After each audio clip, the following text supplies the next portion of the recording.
Una vez más, tenemos que hablar de Autoescuela Traffic, de Traffic Formación. Ya conversamos con José Luis, con Javier hace unos días y nos hablaban precisamente de esa inquietud que había por parte del director general en este caso, de tráfico, hablando precisamente de la cantidad de muertes que ha habido este año con el carnet, o en este caso en las carreteras, si había que hacer algo, revisar el sistema del carnet por puntos, en fin.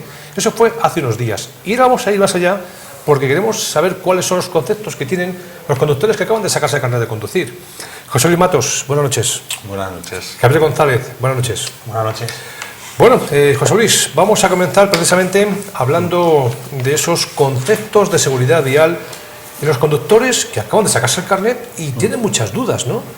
Porque no es tan fácil como parece, por ejemplo, te sacan el carnet de conducir, pero repito, pues ahora qué hacemos con esto, porque esto no le hemos dado a otra escuela, en fin. Bueno, pues lo que hemos hecho desde Formaster es hacer un estudio de cuáles son aquellas operaciones de conducción o aquellas cuestiones que el conductor novel no tiene demasiado claras, ¿no? Que aún habiendo aprobado un examen, cuando se enfrenta a la circulación real, pues tiene dudas. ¿Por qué tiene dudas? Pues normalmente porque no ha podido practicar lo suficiente en la autoescuela. Hay algunas de estas circunstancias difíciles de practicar en autoescuela. Yo me imagino, ¿no?, que una de las dudas que puede tener un conductor novel, lo que acaba de tener el carnet, que está con la L todavía, ¿no?, que lleva ahí en el vehículo, ¿es obligatoria o no? Llevar ahí... Es obligatorio llevarlo en la parte trasera izquierda si la estructura del vehículo lo permite. Lo que ha cambiado respecto a la condición de novel es que antes la velocidad máxima era 80 km por hora y ahora no hay velocidad máxima más que los límites generales. Pueden circular por todas las vías, señalizados con la placa L, pero el límite de velocidad es lo mismo que un conductor normal. Yo recuerdo en mi época que llevábamos el 80, llevábamos no la placa, no la de 80.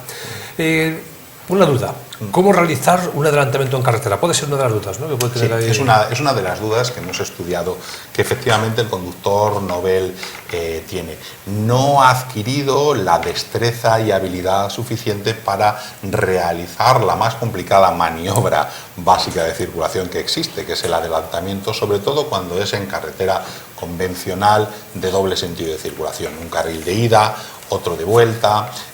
Ahí es muy importante que el conductor practique primero en condiciones de seguridad y poco a poco vaya cogiendo confianza para hacer esta maniobra. Hay que asegurarse muy bien de la distancia que guardamos con el vehículo que nos precede, que las condiciones de visibilidad son buenas y en suficiente distancia. Hay que asegurarse que la potencia que tenemos de reserva en nuestro vehículo es suficiente para poder hacer el adelantamiento en el menor tiempo posible, y es una maniobra compleja. Es normal que el conductor novel sea prudente y precavido a la hora de hacer esta maniobra.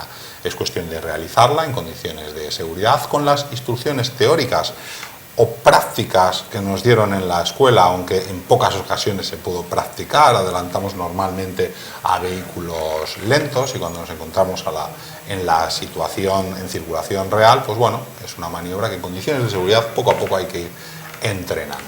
Es curioso, Javier, porque hasta incluso echar gasolina puede ser complicado para una persona que acaba de tener el carnet de conducir, ¿no? Es solamente tan simple como echar gasolina. Pues claro, son cosas que cuando estamos en la autoescuela no hacemos, para eso está el profesor, pero no solo el echar gasolina, que para eso también está el trabajador de la gasolinera que nos ayuda y nos echa la mano, pero también ahora hay que recordar que los chicos salen mucho más preparados que nosotros cuando llevabas todo el 80 en la L. Ahora saben mirar también el aceite, mirar si las ruedas están desgastadas, salen mucho más preparados que hace unos años, pero aún así hay cosas que la inexperiencia y la falta de sabiduría pues no les lleva pues a tener situaciones pues comprometidas. Yo no sé, José Luis, pero esa conducción nocturna también es complicada para un recién obtenido carnet de conducir. La conducción nocturna es más peligrosa que la diurna. En el periodo en el cual se ha estado recibiendo formación práctica en la autoescuela es posible que no nos hayan coincidido horas de noche, igual que es posible que no nos hayan coincidido horas de condiciones meteorológicas adversas, ¿no? Pues en este caso el alumno debería exigir y la autoescuela buscar la forma de que se pueda hacer alguna clase en conducción nocturna, ¿no? Ya es más difícil lo de la climatología porque depende de la época del año en la que estemos.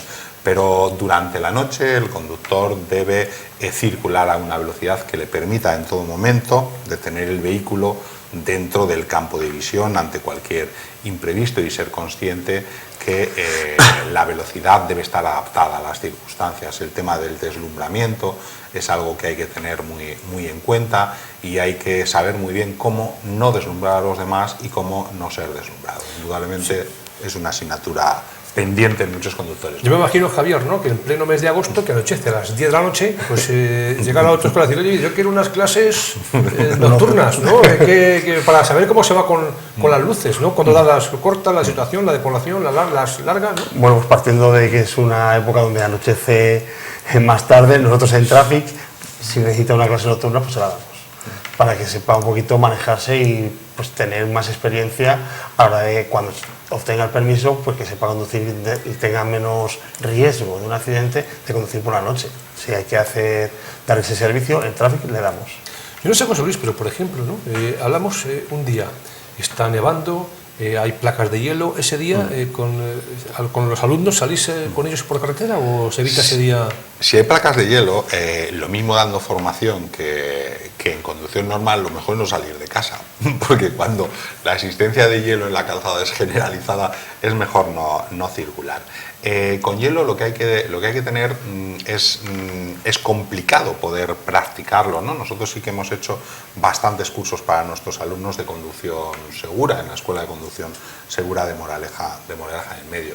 Pero hay que ser consciente y aplicar el sentido común. En aquellos casos en los cuales no se han podido practicar determinadas circunstancias, los conocimientos teóricos que indudablemente sí que han adquirido, porque es fundamental que en la autoescuela se imparta formación y se imparta formación teórica. Aprender únicamente a base de test hace que el alumno se pierda la explicación y concienciación del profesor, ese feedback entre alumno y profesor, que si bien va a ser luego en práctico, también es importante que sea en teórico. Entonces hay que conocer cómo reaccionar en caso de hielo o de nieve. La tónica general tiene que ser la suavidad absoluta en el manejo del volante, en el manejo del freno si es posible ni tocarle, y del acelerador. Marchas largas a velocidades bajas y suavidad absoluta en el manejo del volante y en el manejo del resto de los mandos. Me imagino que a lo mejor a alguno le tienta, ¿no? Es decir, bueno, vamos a dar un giro de golpe, acelerar fuerte, ¿no?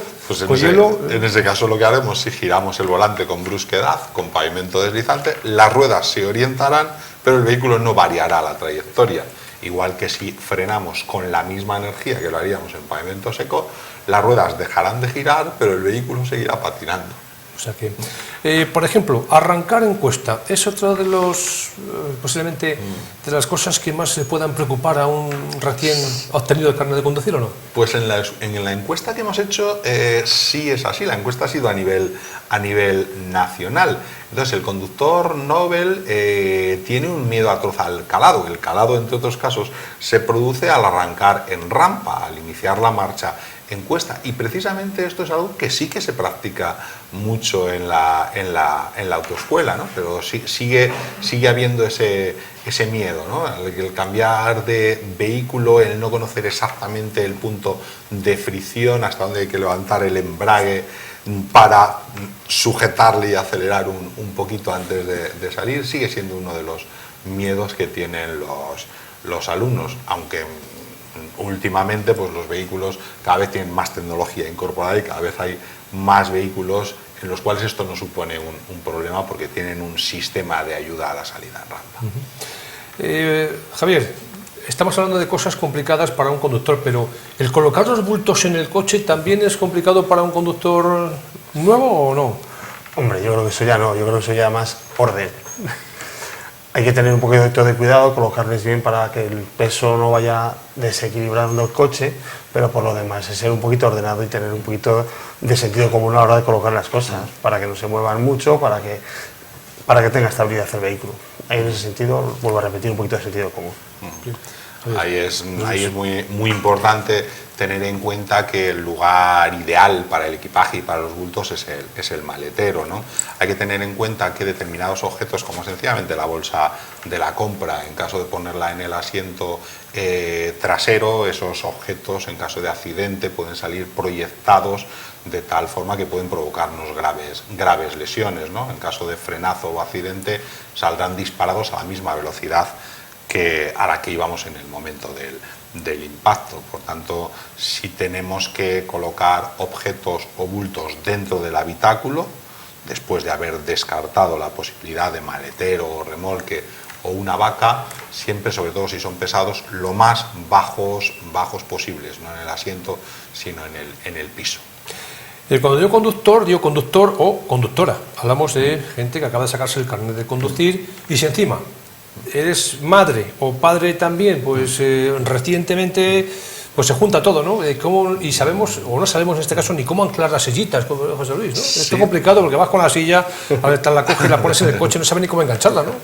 Indudablemente, en el caso de los padres o las personas que lleven a niños en el vehículo, la seguridad de estos debe ser fundamental y primordial.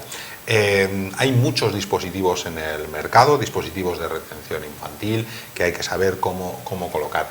Hay algunos vehículos antiguos que no tienen el sistema universal ISOFIX, pero la mayoría ya los tienen, ¿no? En caso de que lo tengan, es muy importante que le anclemos de esa manera, porque de esa manera sabremos que la sillita está sujetada al chasis del vehículo y no meramente por el cinturón de seguridad. Pues también todo esto conviene entrenarlo antes de hacerlo. Lógicamente, pues bueno, en pocas autoescuelas se enseña esto, por eso hemos detectado o han manifestado que es uno de las incógnitas o problemas que tienen a la hora de colocar la silla. Estamos hablando ahora mismo de problemas que se encuentran los conductores que ya le entregan el carnet de conducir y se encuentran con que tienen que echar gasolina primero y no saben dónde está el tapón. Por ejemplo, con la silla, pues no saben ni si colocarla atrás, si colocarla adelante con el copiloto. En fin, son muchas preguntas, ¿no?, que se hacen en este caso los conductores, sí, ¿verdad? Yo creo que a todo el mundo le ha pasado al cambiar de vehículo el depósito de combustible. ¿A qué lado está el depósito de combustible? Cada vez hay más fabricantes que incorporan en el cuadro de mandos un icono que nos dice a qué lado está el depósito de combustible. Y no digo nada ni echar gasoil o echar gasolina. Tampoco, ¿no? Porque hasta complicado también puede ser eso, ¿verdad? A mí me parece complicado, y ya no solamente para los conductores noveles en este caso, sino también para los veteranos, reñir un parte de accidente, ¿no? Es cuando te encuentras ante un golpe pequeño que ya te toca bajarte del coche, hablar con el contrario, venga, papeles, del seguro, es un poco complicado para un veterano, pues para una persona que acaba de sacar un auto de conducir, peor todavía, ¿no? Es fundamental. Nosotros en la autoescuela solemos rellenar habitualmente cuando llegamos al tema correspondiente un parte de accidente. Es importante que tengamos claro, vamos a ponernos en el caso de no un accidente grave, sino un incidente por alcance, algo leve. Es fundamental involubilizar el vehículo en un lugar adecuado, que no cause un nuevo riesgo, y mantener la calma y la tranquilidad. Mantener la calma y la tranquilidad, porque para eso tenemos seguros. Tendremos la culpa nosotros, tendrá la culpa el otro, pero hay muchos casos en los cuales, en estos casos, alterarnos y ponernos nerviosos no conduce a nada. El parte europeo de accidente es un sistema muy sencillo y muy simple para que de forma amistosa nuestras compañías se pongan de acuerdo y solucionemos el problema pronto.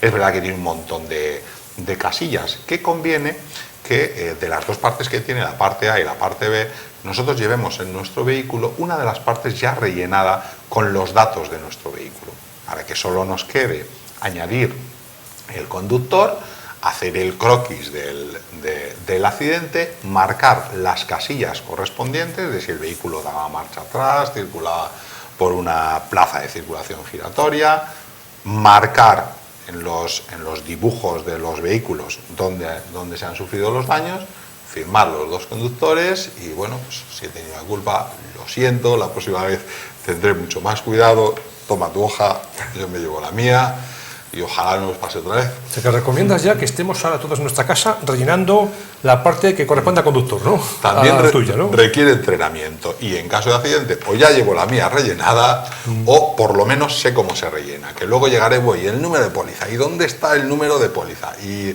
igual que saber dónde tengo el permiso de circulación, la tarjeta de inspección técnica, la póliza del seguro y el parte de accidente.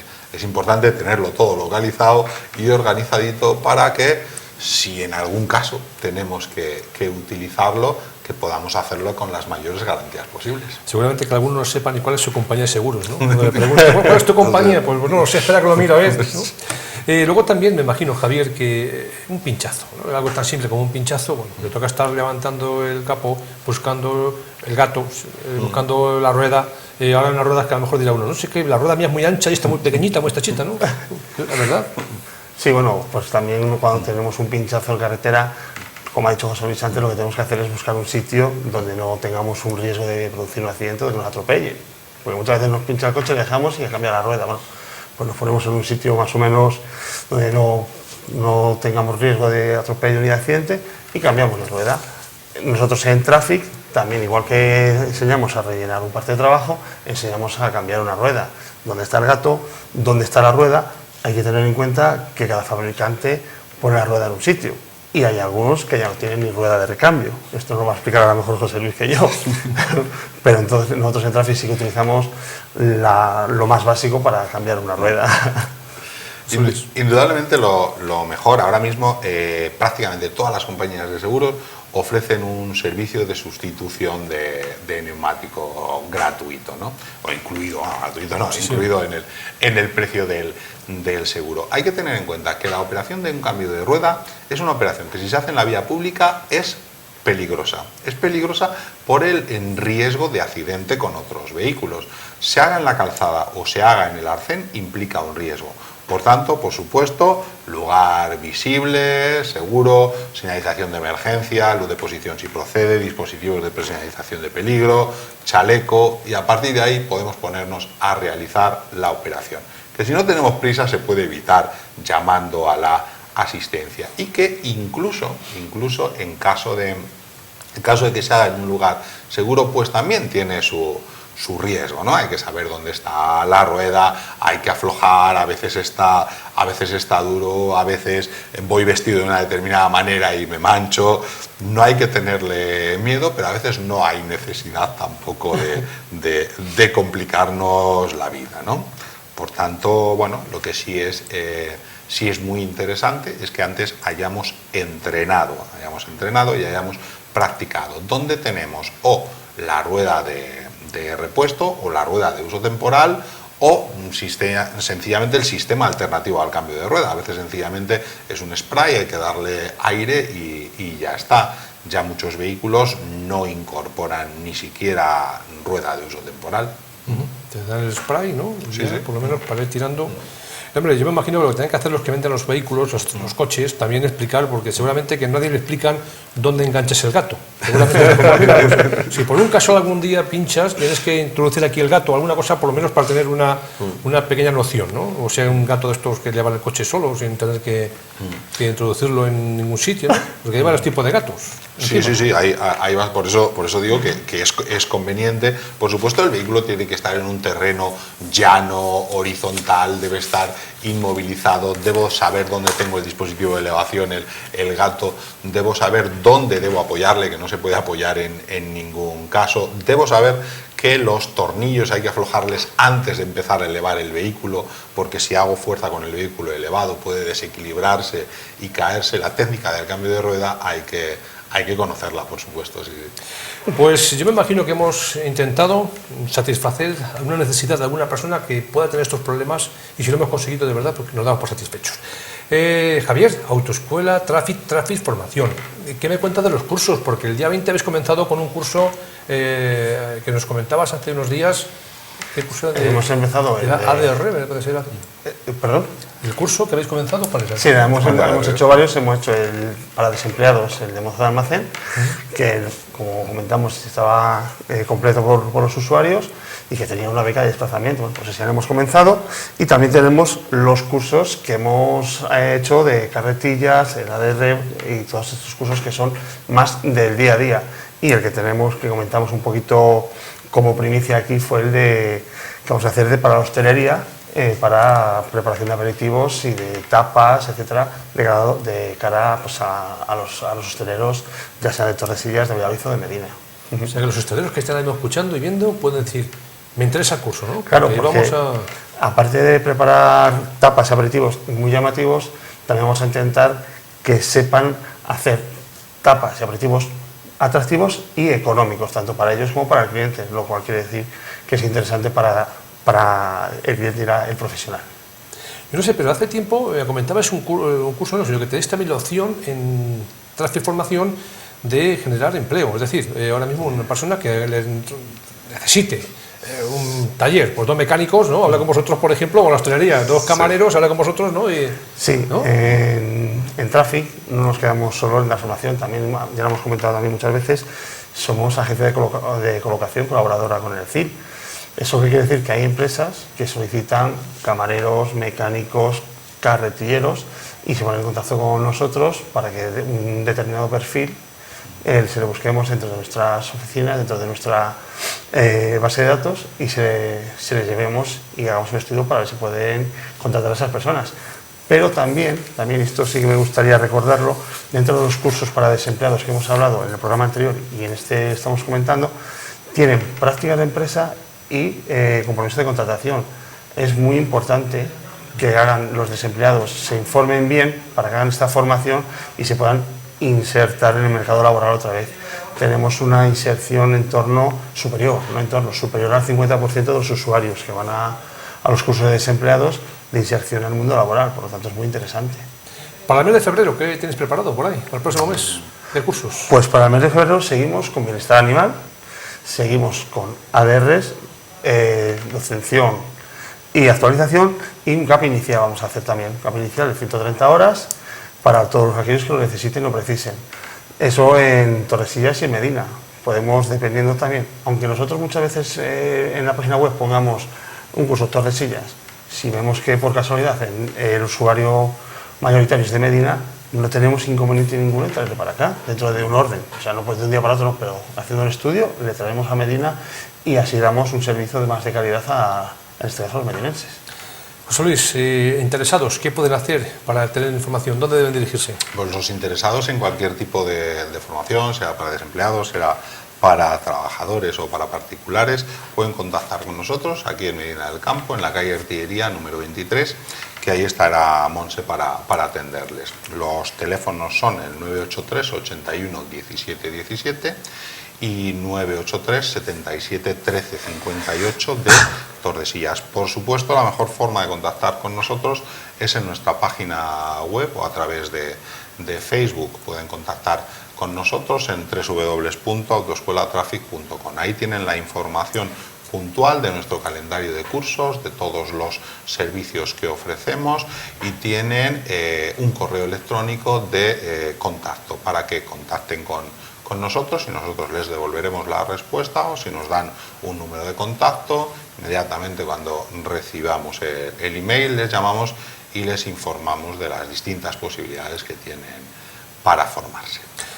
Pues José Luis, la próxima semana me vas a contar, el próximo programa me vas a contar qué pasa con la gente que hace autostop, porque me han dicho que los camiones no se puede montar a nadie en los camiones, ¿no? No se puede, o eres trabajador de la empresa, no puedes ir el camión montado. Efectivamente, es un vehículo destinado al transporte de mercancías, con lo cual en ese vehículo destinado al transporte de mercancías puede ir el conductor y aquellos operarios necesarios para el transporte.